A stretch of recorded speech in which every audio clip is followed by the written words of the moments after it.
তোমাদের এখন বর্তমানে কিন্তু সবার ব্যাঙ্ক অ্যাকাউন্টে ডিবিটি লিঙ্ক থাকাটা খুবই জরুরি। কারণ এখন জানেন যে বর্তমানে অন্নপূর্ণা ভাণ্ডারের টাকা কিন্তু ডিবিটির মাধ্যমে পাঠানো হচ্ছে। এছাড়াও অন্নপূর্ণা ভাণ্ডার, এছাড়াও পরবর্তী সময়ে যুবশক্তি, পিএম কিষাণ, এছাড়াও প্রধানমন্ত্রী আবাস যোজনা, এই সব প্রকল্পের টাকা, সমস্ত টাকা কিন্তু ডিবিটির মাধ্যমে আপনার ব্যাঙ্ক অ্যাকাউন্টে পাঠানো হয়। সেক্ষেত্রে ব্যাংকের সঙ্গে ডিবিটি লিঙ্ক থাকাটা খুবই জরুরি। সেই জন্য আজকের সম্পূর্ণ নতুন পদ্ধতি এবং সঠিক পদ্ধতির মাধ্যমে আপনার ব্যাংকের সঙ্গে কীভাবে ডিবিটি লিঙ্কটা করবেন তার স্টেপ বাই স্টেপ প্রসেস কিন্তু দেখিয়ে দেবো। আপনার ব্যাংকের সঙ্গে ডিবিটি লিঙ্কটা রয়েছে কিনা, কীভাবে চেক করবেন সেটা দেখিয়ে দেবো। এবার যদি ব্যাংকের সঙ্গে কোনো রকম ডিবিটি লিঙ্ক না থেকে থাকে সেক্ষেত্রে নতুন কীভাবে লিঙ্ক করবেন সেটা দেখিয়ে দেবো। অথবা আপনার ব্যাংকটা লিঙ্ক রয়েছে, ডিবিটি লিঙ্ক রয়েছে, কিন্তু আপনি চাইছেন সেই ব্যাংকটা চেঞ্জ করে অন্য ব্যাংকের সঙ্গে ডিবিটি লিঙ্কটা করতে চান, সেই চেঞ্জটা কীভাবে করবেন সেটাও কিন্তু এই ভিডিওতে আমরা দেখে দেবো। ঠিক আছে? এবং এই যে ডিবিটি লিঙ্কটা করার জন্য কোথাও যেতে হবে না, আপনি বাড়িতে বসে আপনার মোবাইল ফোন থেকে মাত্র 5 থেকে 10 মিনিটের মধ্যে আপনি খুব সহজে ব্যাংকের সঙ্গে ডিবিটি লিঙ্কটা করতে পারবেন। কীভাবে করবেন সেটা দেখার জন্য ভিডিওটা প্রথম থেকে শেষ পর্যন্ত অবশ্যই দেখবেন মনোযোগ সহকারে। এবং আমাদের চ্যানেলে প্রথমবার ভিজিট করে থাকলে আমাদের চ্যানেলটিকে সাবস্ক্রাইব করে রাখুন এবং পাশে থেকে বেল আইকনটিকে অবশ্যই প্রেস করে রাখুন। তো চলুন আজকে ভিডিওটা শুরু করা যাক। তো প্রথমত এনপিসিআর যে অফিসিয়াল ওয়েবসাইট, এখানে আপনি চলে আসবেন। এই লিঙ্ক ভিডিও ডেসক্রিপশনে প্রোভাইড করে দিয়েছি। সেখানে ডাইরেক্ট এখানে চলে আসার পর কাস্টমার অপশানে ক্লিক করে ভারত আধার সিডিং এনেবেলার বেস লেখা রয়েছে, এই অপশানে ক্লিক করবেন। এই অপশানে ক্লিক করে দেওয়ার সঙ্গে সঙ্গে নেক্সট পেজ কিন্তু আপনার সামনে এইভাবে ওপেন হয়ে যাবে। এবার নেক্সট পেজ ওপেন হয়ে যাওয়ার পর সর্বপ্রথম চেক করতে হবে যে আপনার ব্যাংকের সঙ্গে আপনার ডিবিটি লিঙ্কটা রয়েছে কিনা। ঠিক আছে? সেক্ষেত্রে চেক করার জন্য এখানে একটি অপশান দেওয়া রয়েছে, দেখতে পাচ্ছেন যে আধার ম্যাপ স্ট্যাটাস বলে, এই অপশানে ক্লিক করবেন। এই অপশানে ক্লিক করে দেওয়ার পর নেক্সট পেজ আপনার সামনে ওপেন হয়ে যাবে। এখানে আপনার আধার কার্ডের নাম্বারটা সঠিকভাবে দিয়ে বসিয়ে দেবেন। ঠিক আছে? আপনার আধার কার্ডের নাম্বারটা বসিয়ে দেওয়ার পর ক্যাপচাটা বসিয়ে চেক স্ট্যাটাস অপশানে ক্লিক করবেন।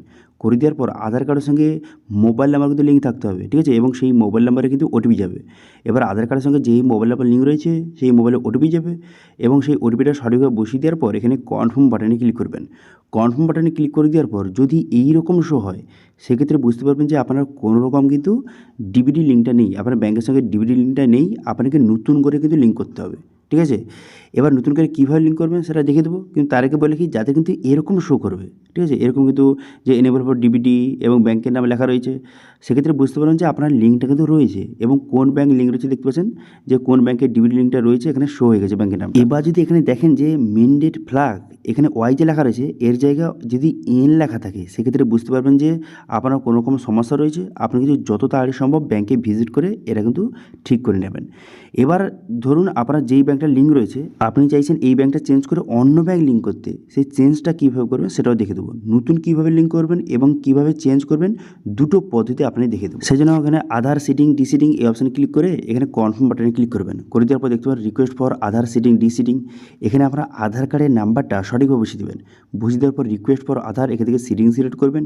করে দেওয়ার পর এখানে কিন্তু ব্যাংকটা আপনাকে সিলেক্ট করতে হবে। প্রথম আপনাকে দেখিয়ে দিচ্ছি যারা নতুন কীভাবে লিঙ্ক করবেন, প্রথম আপনাদের সেই প্রসেসটা দেখিয়ে দিই, তারপরে চেঞ্জ কীভাবে করবেন সেটা দেখে দেবো। প্রথম নতুন যারা লিঙ্ক করতে চান, ঠিক আছে, যেই ব্যাংকটা লিঙ্ক করতে চান সেটা সিলেক্ট করবেন। আমি এখানে এক্সাম্পল হিসেবে আমি ইয়েস ব্যাংক এখান থেকে সিলেক্ট করে নিচ্ছি। এবার আপনার ক্ষেত্রে যেই ব্যাংকটা লিঙ্ক করতে চান নতুন, সেই ব্যাংকটা সিলেক্ট করবেন। করে দেওয়ার পর তারপর আপনি কী করবেন, তারপর এখানে দেখতে পাচ্ছেন যে সিডিং টাইপ এখানে 3টি অপশান দেওয়া রয়েছে। যেহেতু আপনি নতুন লিঙ্ক করছেন সেক্ষেত্রে আপনি প্রথম অপশানটা সিলেক্ট করবেন, ফ্রেশ সিডিং, কারণ আপনার লিঙ্ক নেই, আপনি ফার্স্ট টাইম প্রথম লিঙ্ক করছেন, সেই জন্য ফ্রেশ সিডিং এখান থেকে সিলেক্ট করবেন। ঠিক আছে? ফ্রেশ সিডিং এখান থেকে সিলেক্ট করে নেওয়ার পর অ্যাকাউন্ট নাম্বারটা বসিয়ে দেবেন। যেই ব্যাংকটা লিঙ্ক করতে চান সেই ব্যাংকের অ্যাকাউন্ট নাম্বার বসিয়ে দেবেন এবং সেই অ্যাকাউন্ট নাম্বারটা এখানে কনফার্ম করে দেবেন। ঠিক আছে? করে দেওয়ার পর এখানে টামার করে টিকচিহ্ন মারবেন। টিকচিহ্ন মেরে দেওয়ার পর ক্যাপচাটা বসিয়ে এখানে সাবমিট বাটনে ক্লিক করবেন। সাবমিট বাটনে ক্লিক করে দেওয়ার সঙ্গে সঙ্গে তারপর কিন্তু টার্ম কন্ডিশনের পুরো পেজ কিন্তু খুলে গেল। তারপর নিচে আসবেন, নিচে আসার পর এগ্রি অ্যান্ড কন্টিনিউ বাটনে ক্লিক করে দেওয়ার সঙ্গে সঙ্গে আপনার আধার কার্ডের সঙ্গে যেই মোবাইল নাম্বার লিঙ্ক রয়েছে সেই মোবাইলে ওটিপি যাবে, সেই ওটিপিটা বসে কনফার্ম করে দেওয়ার পর তারপর দেখুন যে এরকম কিন্তু শো হয়ে গেছে। দেখতে পাচ্ছেন ইনিশিয়েট, এখানে ইয়েস ব্যাংক লেখা রয়েছে। এবার আপনার ব্যাংকের নাম্বারটা লেখা থাকবে। এবার আপনি কনফার্ম বাটনে ক্লিক করবেন। কনফার্ম বাটনে ক্লিক করে দেওয়ার সঙ্গে সঙ্গে আপনার অ্যাপ্লিকেশনটা সাকসেসফুল হয়ে সাবমিট হয়ে যাবে এবং স্ট্যাটাস কিন্তু সাকসেস দেখাবে। তারপর কিন্তু 10 থেকে 15 মিনিট পর আপনি চেক করবেন যে আপনার ব্যাংকটা কিন্তু লিঙ্ক হয়ে গেছে, দেখবেন। ঠিক আছে? তো এইভাবে খুব সহজে নতুনরা লিঙ্ক করতে পারবেন। এবার আপনি দেখিয়ে দিই যে চেঞ্জটা কীভাবে করবেন। আপনার ব্যাংক লিঙ্ক রয়েছে কিন্তু আপনি চাইছেন যে চেঞ্জ করতে, চেঞ্জটা কীভাবে করবেন। তো ব্যাংকটা চেঞ্জ করার জন্য এখানে কিন্তু ব্যাংকটা আপনাকে সিলেক্ট করে নিতে হবে যে কোন ব্যাংকটা আপনি চেঞ্জ করতে চান। যেমন আমার ক্ষেত্রে ধরুন যে আমার স্টেট ব্যাংক লিঙ্ক ছিল, আমি বর্তমানে ইয়েস ব্যাংক লিঙ্ক করতে চাই। সেজন্য আমি কী করবো, এখানে ইয়েস ব্যাংক কিন্তু সিলেক্ট করে নিয়েছি।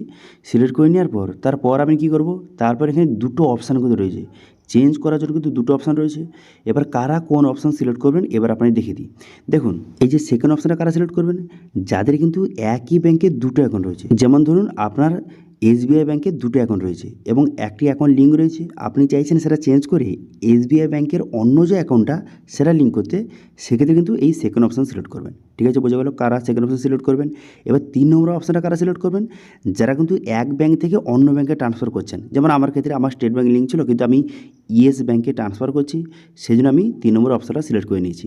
এরপর অ্যাকাউন্ট নাম্বারটা বসাতে হবে। কোন অ্যাকাউন্ট নম্বর, এখানে যে বর্তমানে নতুন ব্যাংকটা আপনি লিঙ্ক করছেন, আমার ক্ষেত্রে আমি ইয়েস ব্যাংক লিঙ্ক করছি, সেই জন্য এখানে ইয়েস ব্যাংকের অ্যাকাউন্ট নাম্বার বসিয়ে দিতে হবে এবং সেই অ্যাকাউন্ট নাম্বারটা কনফার্ম করে দিতে হবে। ঠিক আছে, পুনরায় বসিয়ে দেবেন। বসিয়ে দেওয়ার পর টার্ম ঠিক চিহ্ন মেরে ক্যাপচার বসিয়ে সাবমিট বাটনে ক্লিক করবেন। সাবমিট বাটনে ক্লিক করে দেওয়ার সঙ্গে সঙ্গে তারপর টার্ম অ্যান্ড কন্ডিশনে পুরো পেজ কিন্তু খুলে যাবে। তারপর নিচে আসবেন, নিচে আসার পর এগ্রি অ্যান্ড কন্টিনিউ বাটনে ক্লিক করবেন। করে দেওয়ার পর আধার কার্ডের সঙ্গে যে মোবাইল লিঙ্ক রয়েছে, মোবাইলে ওটিপি যাবে, সেই ওটিপিটা বসিয়ে এখানে কনফার্ম বাটনে ক্লিক করবেন। কনফার্ম বাটনে ক্লিক করে দেওয়ার সঙ্গে সঙ্গে তারপর এইভাবে লোডিং হবে। লোডিং হয়ে যাওয়ার পর তারপরে নেক্সট পেজ কিন্তু আপনার সামনে শো হয়ে যাবে। এখানে বলে দেওয়া হয়েছে যে বর্তমানে আপনার স্টেট ব্যাংক লিঙ্ক ছিল, কিন্তু আপনি বর্তমানে ইয়েস ব্যাংক লিঙ্ক করতে চাইছেন, আপনি কনফার্ম করতে চান। হ্যাঁ, আমি কনফার্ম করতে চাই, সেজন্য কনফার্ম বাটনে ক্লিক করবেন। কনফার্ম বাটনে ক্লিক করে দেওয়ার সঙ্গে সঙ্গে আপনার অ্যাপ্লিকেশনটা সাকসেসফুল হয়ে সাবমিট হয়ে যাবে, দেখতে পাচ্ছেন, এবং স্টেটে এখানে সাকসেস হয়ে গেছে। এরপর আপনি কী করবেন, এরপর মোটামুটি 10 থেকে 15 মিনিট পর আপনি কিন্তু আধার ম্যাপ স্টেটাস অপশানে গিয়ে এখানে আপনার আধার নাম্বার বসিয়ে চেক স্টেটাস অপশানে ক্লিক করে দেওয়ার সঙ্গে সঙ্গে আধার কার্ডের সঙ্গে যে মোবাইল লিঙ্ক রয়েছে, মোবাইলে ওটিপি যাবে, সেই ওটিপিটা বসিয়ে আপনি সাবমিট করে দেবেন। তারপর দেখবেন যে বর্তমানে আপনার কিন্তু ব্যাংকটা চেঞ্জ হয়ে গেছে। অথবা যারা নতুন যারা লিঙ্ক করেছেন তারাও এইভাবে চেক করবেন, দেখবেন যে আপনার ব্যাংকটা কিন্তু লিঙ্ক হয়ে গেছে, ব্যাংকের ডিবিট লিঙ্কটা হয়ে গেছে। তো এইভাবে আপনি খুব সহজে, যাদের কিন্তু কোনো রকম ব্যাংক লিঙ্ক নেই, আপনি নতুন কীভাবে লিঙ্ক করবেন সেটা দেখিয়ে দিলাম, এবং যাদের কিন্তু লিঙ্ক রয়েছে অলরেডি তারা চেঞ্জটা কীভাবে করবেন সেটাও কিন্তু এই ভিডিওতে আপনাদের দেখিয়ে দিলাম। এছাড়াও কিন্তু আরও একটা অপশন দেওয়া রয়েছে যে অ্যাকাউন্ট ডিটেলস, এই অপশানে ক্লিক করে এখানে আপনার আধার নাম্বার বসিয়ে আপনি কিন্তু খুব সহজে এখান থেকে আপনি চেক করে নিতে পারবেন যে আপনার যে ব্যাংক অ্যাকাউন্ট নম্বরটা আপনি চেক করতে পারবেন। এছাড়াও কিন্তু কার নামে রয়েছে সেই সব ডিটেলস কিন্তু চেক করতে পারবেন। যেই ব্যাংকের ডিবিটি লিঙ্কটা রয়েছে সেই ব্যাংকের অ্যাকাউন্টের নাম্বারটা কি অথবা কার নামে রয়েছে সেই সব ডিটেলস এখান থেকে চেক করতে পারবেন।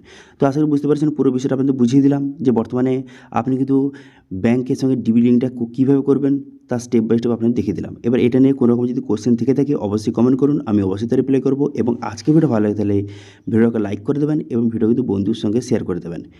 Thank you.